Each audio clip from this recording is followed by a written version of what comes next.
Oi, gente, tudo bem? Eu tenho uma palavra que eu gostaria de compartilhar já há algum tempo, mas eu sinto que eu venho postergando ela. O Espírito Santo me leva a falar e eu fico postergando como se eu não quisesse falar sobre ela. Mas não é isso, é um bloqueio, sabe? E eu vou falar agora, porque quando a gente fica bloqueando o que Deus manda, a gente acaba caindo sobre nós mesmos. É algo muito forte. Eu sou assim, quando eu retenho o que Deus manda, a palavra que Deus me dá, algo assim, eu começo a ficar até doente. Então eu preciso falar. Vamos lá. É sobre o tema quando pedimos justiça, mas esquecemos a nossa própria medida. E Jesus contou, né, uma parábola para aqueles que confiam em si mesmo, crendo que eram justos, mas desprezavam os outros. Tá? E essa parábola ela está lá no livro de Lucas, capítulo 18, versículo 9, quando nós vemos um fariseu e um publicano. O fariseu orava quase apontando o dedo para Deus e dizendo: Eu não sou como os outros homens. Ele se achava correto. Para ele estava certo. Ele se achava correto, santo, justo, enquanto ele enxergava nos outros o defeito, né? Aqueles erros deles fazer tudo aquilo que ele, o fariseu, não fazia. Já o publicano nem conseguia levantar os olhos. Ele reconhecia os seus pecados e ele dizia: tem misericórdia de mim, porque eu sou pecador. Ele não pedia justiça por ninguém, ele não pedia vingança, ele não apontava dedo, ele simplesmente reconhecia os seus erros. E Jesus ele mostra algo profundo aqui, que o homem que se julga justo, que se julgava na palavra justo, saiu reprovado. Mas o que reconheceu a sua falha, o seu erro, a Bíblia vai dizer, né? Jesus já mencionou nessa parábola, depois eu te convido você a ler, para o vídeo não ficar muito longo. Mas a Bíblia vai dizer que ele saiu justificado. Então, o que essa palavra está mexendo comigo para trazer aqui publicamente, para você que vai assistir esse vídeo? E eu te convido a refletir como eu estou refletindo. Existe um perigo espiritual. Pedir justiça sem antes passar pela verdade sobre si mesmo, sobre nós mesmos.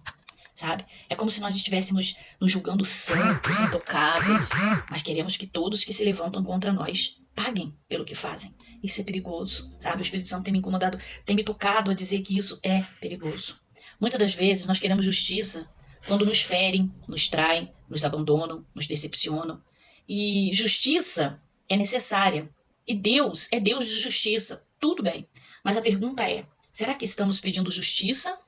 Ou apenas uma justiça que favoreça o nosso lado? Existe uma história que ilustra isso muito bem. Mas antes de eu contar essa história, eu quero te dizer que quando nós pedimos justiça a Deus, Deus é justo. Então, ele vai olhar os nossos erros também. Ele não vai fazer justiça só para o outro lado. Senhor, eu quero justiça. Ele vai fazer a justiça primeiro em nós, que estamos pedindo. Se nós estamos pedindo justiça e estamos errando, estamos com soberba, estamos nos achando os melhores, estamos sem empatia, sem amor ao próximo, a justiça vai vir sobre nós primeiro. E aí está o fato de muitas das vezes acabar colhendo, né? Nós acabamos colhendo, não saber, poxa, eu pedi justiça a Deus e acabou que eu estou colhendo. A pessoa pode até colher, mas você colhe também. Por quê? Porque Deus é justo. Primeiro vai sobre você que está pedindo, para depois acontecer com o próximo. Bom, vou contar a história para você. Um homem, ele foi questionado. Preste bem atenção nessa história que ela vai responder muitos questionamentos internos. Respondeu em mim e vai responder em você também. Um homem, ele foi questionado. Alguém chegou para ele e disse assim: aqui, tem uma casa, um terreno, dentro de um terreno grande, vazio. Ela está abandonada há muito tempo. Ninguém mora lá. Ninguém usa aquela casa. Enquanto isso, eu conheço uma família com algumas crianças que está vivendo na rua, sem teto, sem comida. Você acha justo se eu pegar essa família e colocar dentro dessa casa e falar: mora aí, fica com essa casa para você? A casa está abandonada, ninguém usa a casa. E sem pensar, aquele homem que foi questionado responde: claro, isso é justíssimo. Então a pessoa que perguntou disse: só que essa casa é sua. Ela está abandonada no terreno tal tempo. Chegou o meu conhecimento que você nem aparece por lá. E na mesma hora aquele homem mudou, sabe, de opinião. E ele diz: ah, mas aí é diferente. E começou a procurar razões, justificativas e explicações para dizer não. E aí a pergunta é: o que mudou? A justiça ou o interesse? Muitas das vezes nós somos assim. Achamos que quando é com os outros, quando é com a gente, nós temos um monte de motivos para agir como nós agimos. Mas quando é com os outros, nós não queremos nem ouvir as explicações, os motivos, as razões, e achamos: não, ela não poderia, ele não poderia, ponto final. Então, na verdade aqui, ele não está sendo justo, ele está buscando o seu interesse. Porque às vezes defendemos a justiça até o momento em que ela exige algo de nós. Queremos que Deus corrija os erros dos outros, mas nem sempre estamos dispostos a receber correção.